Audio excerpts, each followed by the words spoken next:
इकडे आषाढी वारीसाठी संतश्रेष्ठ निवृत्तीनाथ महाराज यांची पालखी 20 तारखेला त्र्यंबकेश्वरवरून पंढरपूरच्या दिशेने मार्गस्थ होणार आहे। याच पार्श्वभूमीवरती त्र्यंबकेश्वर नगरी सज्ज झालेली आहे। मंदिराचे पुजारी जयंत महाराज यांच्याशी संवाद साधला आमचे प्रतिनिधी मुकुल कुलकर्णी यांनी।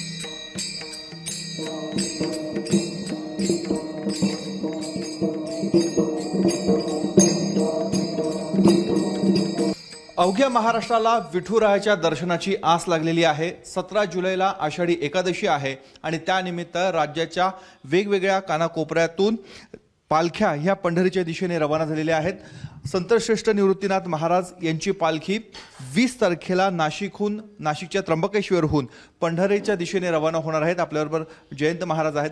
महाराज, कशा स्वरूपाची तयारी सुरू आहे सध्या आणि पालखीचं कसं नियोजन असणार आहे? सकळ ही तीर्थे निवृत्तीचे पायी तेथे बुडी देई माझे मना। प्रतिवर्षानुसार म्हणजे जवळजवळ 2-250 वर्षापासून सद्गुरू श्री निवृत्तीनाथ महाराजांचा पालखी सोहळा त्र्यंबकेश्वर ते पंढरपूर आणि पुन्हा पंढरपूर ते त्र्यंबकेश्वर असा जवळजवळ 49 दिवसाचा हा पालखी सोहळा असतो।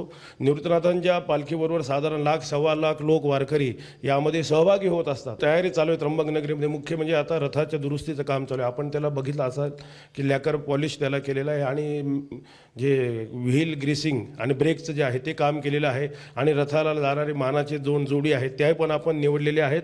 आणि आता 20 तारखेला प्रस्थान आहे। तर 20 तारखेला प्रस्थानच्या दिवशी सर्व मानकरी सर्व निवृत्तीनाथ महाराजांबरोबर ज्या 50 दिंड्या आहेत त्या सर्व या ठिकाणी उपस्थित राहतील। निर्मल वारीची अतिशय आवश्यकता आहे, म्हणजे कारण ज्या गावात पालखी मुक्कामाला जाते त्याही ग्रामस्थांना त्याचा त्रास होऊ नये, वारकऱ्यांची सुविधा व्हावी ही वारकऱ्यांची मागणी आहे। या प्रवासादरम्यान वेगवेगळ्या सुविधा मिळाव्यात, निधीची कुठेही कमतरता पडू नये अशा स्वरूपाची मागणी आता समस्त वारकरी मंडळाकडून केली जात आहे। कॅमेरामन मयूर बारगजेसह मुकुल कुलकर्णी, एबीपी माझा, त्र्यंबकेश्वर।